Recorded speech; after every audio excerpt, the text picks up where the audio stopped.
दोस्तों, आज का हमारा टॉपिक है पाचन। दोस्तों, इस पूरी वीडियो को आप ध्यान से सुने, क्योंकि पाचन से ही हमारे ज़्यादातर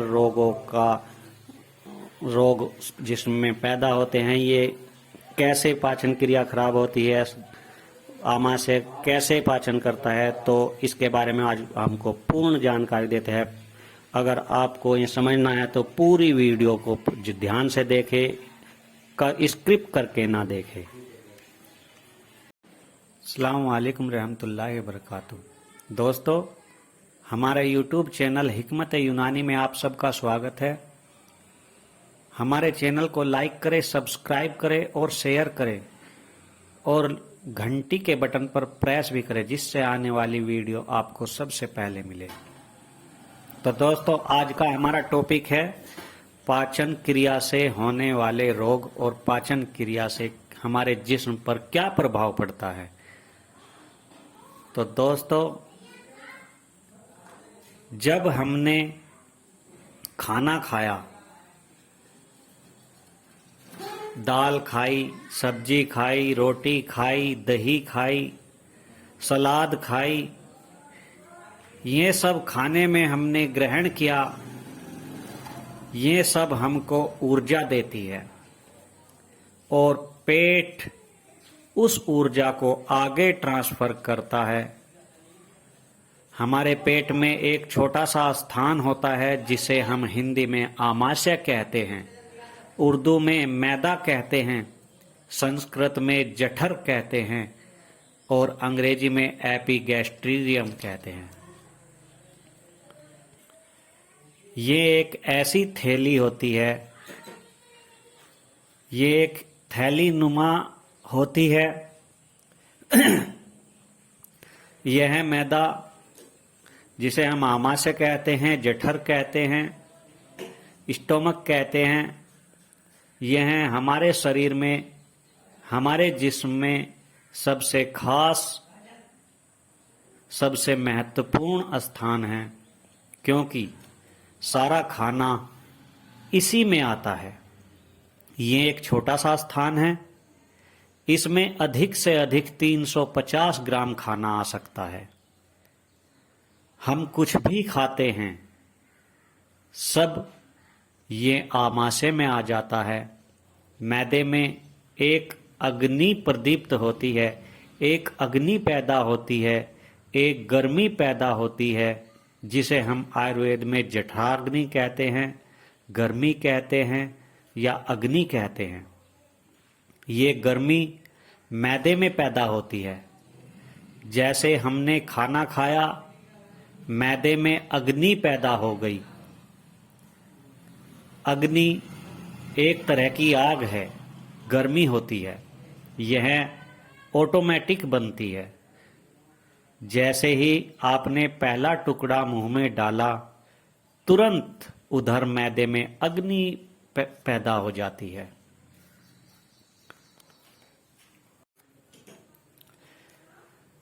ये अग्नि जब तक जलती है, जब तक खाना पचता है, और जब आपने खाने में गट-गट पानी पी लिया, और कई लोग तो बोतल पे बोतल पी जाते हैं, और मैदे में जो आग जल रही थी वो बुझ गई, तो खाने की पचने की प्रक्रिया रुक गई, खाना सड़ने लगता है, जिससे कई रोग पैदा हो जाते हैं। आप हमेशा याद रखें, खाना मैदा में जाने पर दो क्रियाएं होती है। एक क्रिया जिसे हम कहते हैं डाइजेशन, पाचन क्रिया, और दूसरी फर्मेंटेशन, जिसे हम खाने को सड़ना कहते हैं। आयुर्वेद के हिसाब से मैदे में आग पैदा होती है तो खाना पचेगा, और उससे जो रस बनेगा, उसी रस से मांस, मज्जा, रक्त, वीर्य, हड्डियां, मल, मूत्र बनेगा। ये तभी संभव होगा जब खाना पचेगा। जब खाना सड़ेगा तब क्रिया होगी। खाने के सड़ने पर सबसे पहले जो जिस्म में जहर बनता है वो है यूरिक एसिड। कई बार आप जो कि कानून मुफरद अजा में वह जहर तेजाबियत यानी उजलात में तहरीक व सोदाव पैदा होता है, जो खाना सड़ने पर सबसे पहले बनता है। इसी तेजाबियत के बनने से यूरिक एसिड और कोलेस्ट्रॉल यानी एलडीएल बनता है।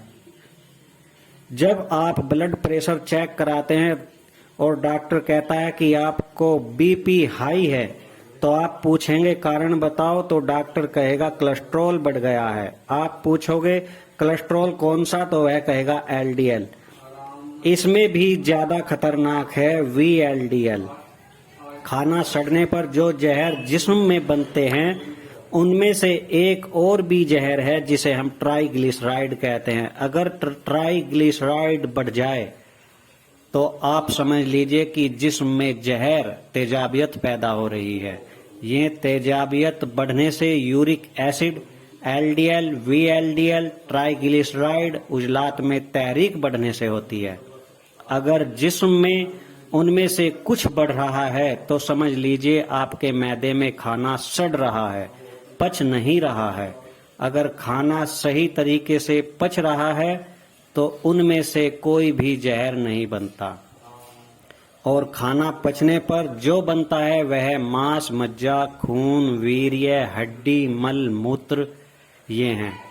और खाना नहीं पचने पर uric acid, LDL, VLDL, triglyceride बनते हैं, जो रोगों का घर है। मैदे में खाना सड़ने के बाद ये जहर बनकर जब खून में मिलते हैं तो दिल की नालियों में से निकल नहीं पाता और रोज थोड़ा थोड़ा कचरा जमा होता रहता है और एक दिन नाली ब्लॉक हो जाती है, जिसे आप और हम कहते हैं हार्ट अटैक। तो हमें अपनी जिंदगी में इस बात पर ध्यान देना चाहिए कि जो हम खाना खा रहे हैं वह ठीक से पच भी रहा है या नहीं। और ये भी ध्यान रखें कि पानी खाना खाने से 30 मिनट पहले, 30 मिनट पहले या 45 मिनट बाद ही पीना चाहिए, जिससे मैदे में जो आग ऑटोमेटिक पैदा हुई है खाना पचाने के लिए वह बुझ ना जाए। क्योंकि अगर खाना नहीं पचेगा तो खाना सड़ना शुरू हो जाएगा, जिससे तेजाबियत पैदा होगी और तेजाबियत पैदा होकर उजलात में तहरीक होकर सोदाव बढ़ने लगेगा, जिससे अनेक रोग पैदा होंगे। जिसकी अग्नि खत्म हो गई मैदे में, जिसकी मैदे में आग खत्म हो गई, बुझ गई, वह आदमी मर जाता है। आयुर्वेद में भी कहा गया है जिसकी अग्नि खत्म हो गई वह आदमी मर जाता है। और हिकमत में कानून मुफरद अजा में भी कहा जाता है गर्मी जीवन है, सर्दी मौत है। तो ये अग्नि कितने प्रकार की होती है? ये 4 प्रकार की होती है आयुर्वेद में। सम अग्नि जो नॉर्मल होती है, जो एतदाल में होती है, उसे सम कहते हैं। जो पथ्य का पालन करते हैं, 4 घंटे बाद भूख लग जाती है, अच्छे से खाना पच जाता है। दूसरी होती है तिष्ठ अग्नि, कुछ भी खाया हजम हो गया, हर 2 घंटे बाद खाना खाया हजम हो गया। तीसरी होती है मंद अग्नि, जो हमने खाना खाया 6 घंटे बाद, 8 घंटे बाद, 12 घंटे तक भूख नहीं लगती, खाना सड़ता रहता है, पाचन क्रिया बहुत कमजोर हो जाती है। इसमें ये कफ का कारण है, आसाबी तहरीक होती है। और चौथी अग्नि होती है विषम अग्नि, इसमें कभी भी भूख नहीं लगती, कभी नहीं लगती, कभी बहुत ज्यादा लगती है, कभी लगती ही नहीं है, कभी 8-10 रोटी का पराठा खा लिया, कभी एक भी रोटी नहीं खाई। ये वात रोग के कारण होता है, उजलाती तहरीक में होता है। और इसका इलाज हम इस प्रकार से करते हैं, बहुत छोटा मुख्तसर सा इलाज बताते हैं हम आपको। सौंठ 2 से 3 चुटकी 1 चम्मच देसी घी मिलाकर सुबह खाली पेट ले लें और ऊपर से गर्म पानी पिला दें। अगर ये इससे आराम ना मिले हफ्ता 10 दिन में, तो फिर आप इसमें समझ लीजिए कि विषम अग्नि है, उजलाती तहरीक है, तो सौंठ 2 चुटकी, घी आधा चम्मच और जवाखार 1 चुटकी मिलाकर सुबह खाली पेट ले लें और ऊपर से गर्म पानी पी लें। तो ये आपकी 15 दिनों के अंदर अंदर आपकी ये अग्नि बहाल हो जाएगी। इसमें सौंठ जो है अग्निवर्धक है, गर्मी बढ़ाती है, बलगम और सोदाओं का नाश करती है, वात पित्त का नाश करती है और विबंधहर यानी कि कब्ज और जो गैस पेट में अटकी रहती है उसे विबंधहर कहते हैं, वह निकलती नहीं है या कब्ज कहते हैं, ये भी इससे बहाल हो जाती है। घी, देसी घी, हवा को बैलेंस करने के लिए हम घी लेते हैं। पित्त और बलगम और वात यानी सोदाओं को नाश करती है, अग्नि को बढ़ाती है। घी को अग्नि दीपन भी कहते हैं, अग्नि बढ़ाने वाली होती है, सुश्रु संहिता में ऐसा लिखा है। घी जो अंदर जहर भरा होता है उसे भी निकालने का काम करती है। घी भय, चिंता, शोक, जो पाचन क्रिया खराब होती है इसके कारण भय, चिंता, शोक, इससे भी पाचन क्रिया खराब हो जाती है, तो घी इसको भी बहाल कर देता है।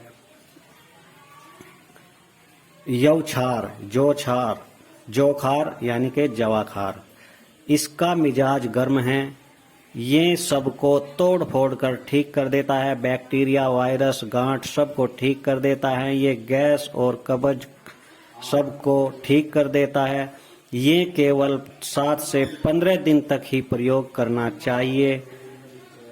तो दोस्तों, पाचन क्रिया का हमारे जिस्म में क्या प्रभाव है, क्या इसका फायदा है, पाचन हो रहा है हमारे जिस्म में या सड़ना हो रहा है, इसके बारे में आज हमने आपको जानकारी दी। तो दोस्तों, हमारे चैनल को लाइक करें, सब्सक्राइब करें और घंटी का बटन भी प्रेस करें, और जिससे आने वाली वीडियो आपको सबसे पहले मिले, और वीडियो को शेयर भी करें जिससे किसी का फायदा हो। अस्सलाम वालेकुम रहमतुल्लाहि व बरकातुहू।